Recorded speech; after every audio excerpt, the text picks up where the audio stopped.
دین کی پابندی انسان کو مصیبتوں سے بچاتی ہے اور دنیا کے حرص آفتیں لاتی ہے۔ دین سے عزت اور دنیا سے ذلت حاصل ہوتی ہے۔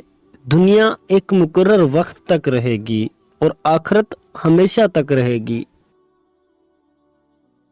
قرآن پاک میں تمہارے اگلوں کی خبریں، پچھلوں کی باتیں اور تمہارے درمیانی احکام ہیں۔ تنہائیوں میں گناہ کرنے سے ڈرو، کیونکہ جو گواہ ہے وہی حاکم ہے۔ مشرق و مغرب کا فاصلہ سورج کے ایک دن کی مسافت کے برابر ہے۔ انسان کی قابلیت زبان کے نیچے پوشیدہ ہے۔ عقل سے زیادہ مفید کوئی مال نہیں اور خود پسندی سے زیادہ وحشت خیز تنہائی نہیں۔ علم سے بہتر کوئی عزت نہیں اور مشورے سے بہتر کوئی اقدام بھروسے کے قابل نہیں۔ عقل مند ہمیشہ غم و فکر میں مبتلا رہتا ہے۔ خندہ روئی سے پیش آنا سب سے پہلی نیکی ہے۔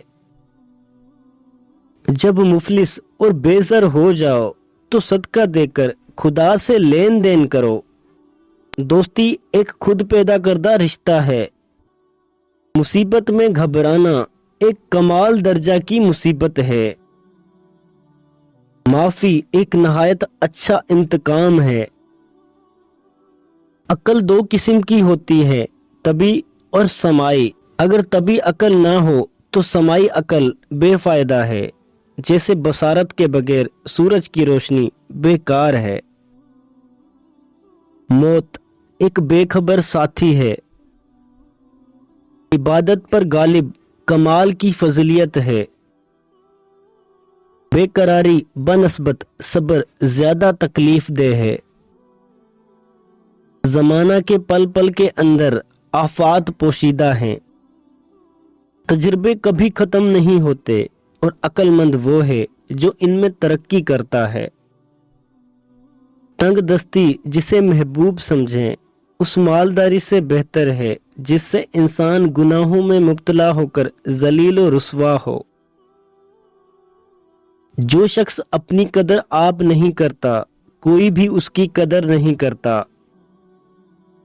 خواہش پرستی ہلاک کر دینے والا ساتھی اور بری عادت ایک زور آور دشمن ہے۔ پوچھا گیا کہ عورت کی عقل کہاں پر ہوتی ہے؟ حضرت علی رضی اللہ تعالی عنہ نے فرمایا، عورت کی عقل اس کے جمال میں ہوتی ہے اور مرد کا جمال اس کی عقل میں۔ علم آدمی کا مددگار ہے اور حکمت حق کی طرف رہنمائی کرتی ہے۔ انصاف ہر کسی کو لبھاتا ہے اور ظلم بے راہی ہے جس سے ہر ایک گھبراتا ہے۔ سچائی ایک اچھا وسیلہ ہے، معافی ایک عمدہ فضیلت ہے۔ سخاوت ایک عمدہ خصلت ہے، شرافت بڑائی کا سبب ہے۔ ہوشیاری ایک عمدہ سرمایہ ہے اور کاہلی وقت کو برباد کرنا ہے۔ عقل مندی زینت ہے اور حماقت ایک عیب ہے۔ سچائی ایک امانت ہے اور جھوٹ خیانت ہے۔